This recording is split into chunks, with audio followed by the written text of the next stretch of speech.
El autocontrol es una conducta muy bien aceptada por la mayoría de las personas, ya que es visto como una señal de buena educación.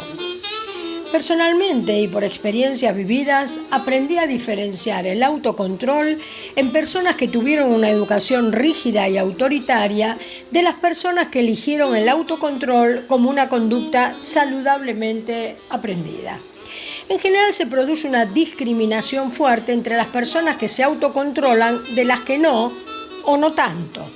La persona autocontrolada por represión educativa muchas veces ironiza o piensa mal de las que son más espontáneas y pueden reaccionar de manera abrupta. El autocontrol en el trato con los demás nace de un querer agradar a los otros, de un pensar en la propia conveniencia respecto de esta conducta, por lo cual no es una conducta auténtica. Es más, está estadísticamente probado que la persona autocontrolada pasa desapercibida si comete un acto delincuencial de la magnitud que fuera.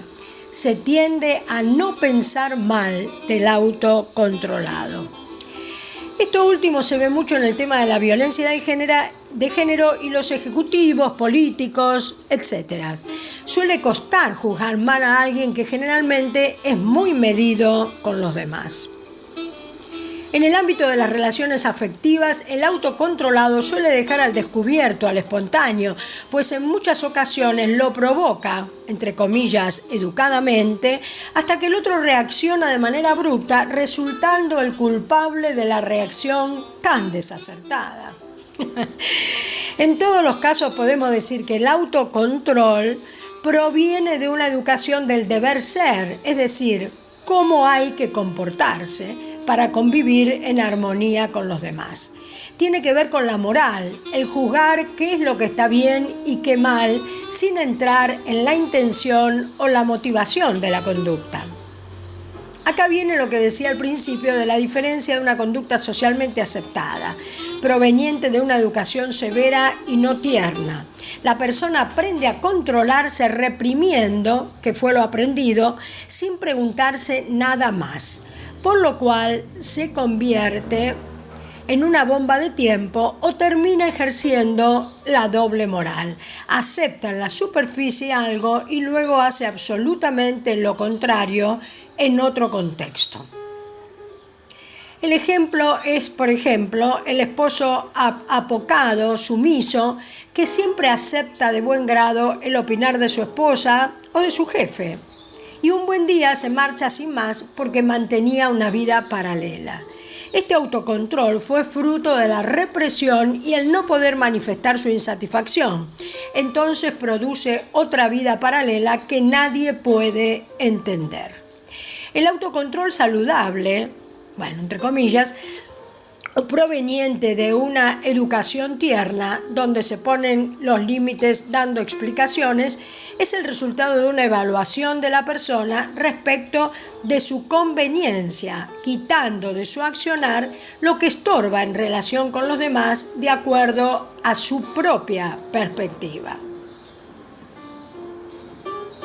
En todos los casos, el autocontrol humano es un esfuerzo consciente o inconsciente para permanecer unido a la manada, ya que las personas que fracasan en ejercerlo son juzgadas, no consideradas o expulsadas de la misma manada.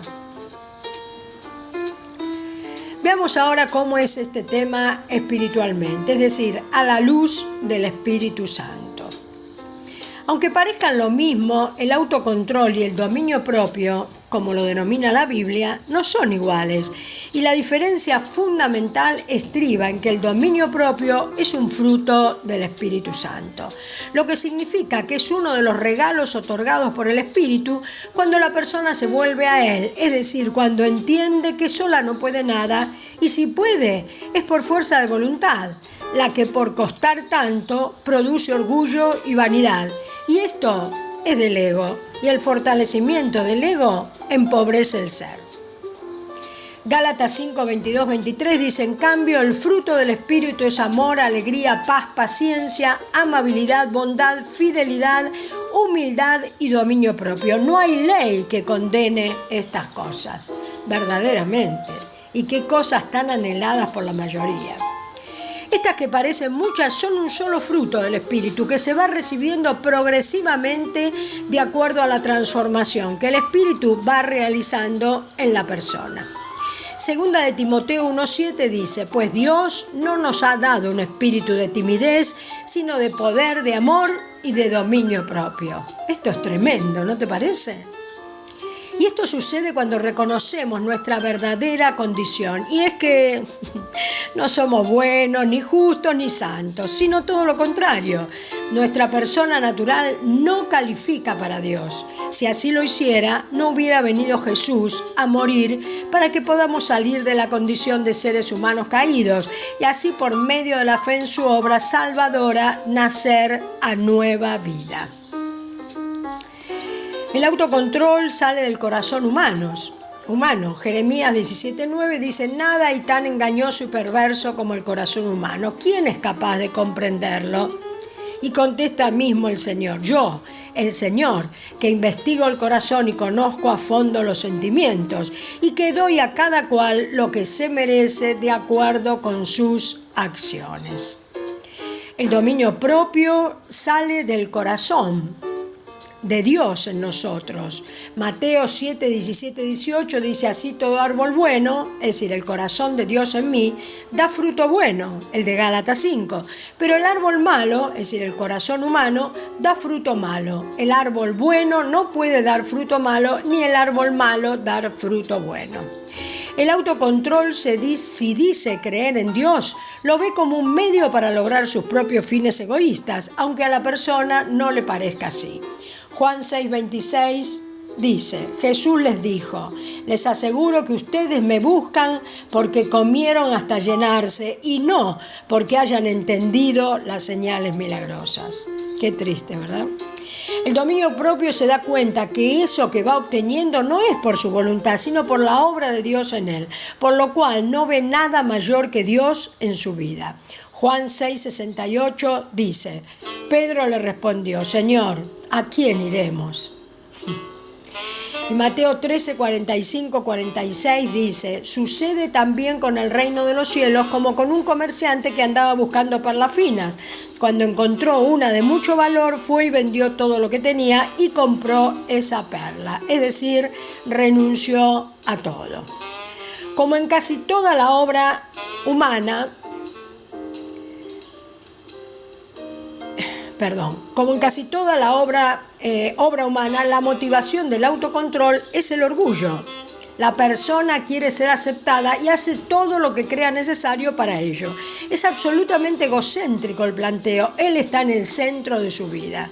Ezequiel 28:2 dice: tú, hombre, dile al rey de Tiro, esto dice el Señor: tu corazón se llenó de orgullo y te creíste un Dios sentado en el trono de los dioses y rodeado por el mar.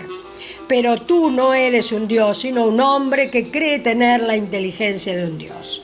El dominio propio va acompañado de paciencia, humildad, fe, por la cual mira a su Señor y espera en Él, esforzándose en la gracia si fuera el caso. Segunda de Timoteo 2 dice: pues tú, hijo mío, esfuérzate en la gracia que es en Cristo Jesús. El autocontrol trata con la conducta en la mayoría de los casos y así la persona puede hacer silencio si fuera necesario, pero sus pensamientos siguen la dirección que el ego les dicta. El dominio propio va logrando que los pensamientos se adecuen a lo que Dios dice. Termina de raíz no solo con los pensamientos malos, sino también con las motivaciones que los promueven. Mateo 15:19 dice: porque del corazón salen los malos pensamientos, las muertes, los adulterios, las fornicaciones, los hurtos, los vanos testimonios. El autocontrol hace que la persona se endurezca y aparezca como fortalecida, pero esto es por medio de un gran esfuerzo que lo agota.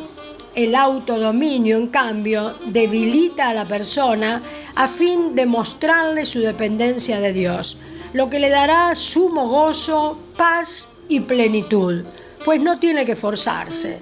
en su fuerza, sino en la gracia de Jesús. ¿Qué te parece? Entra a nuestro canal y si te parece, compártelo y suscríbete. Caminos más altos.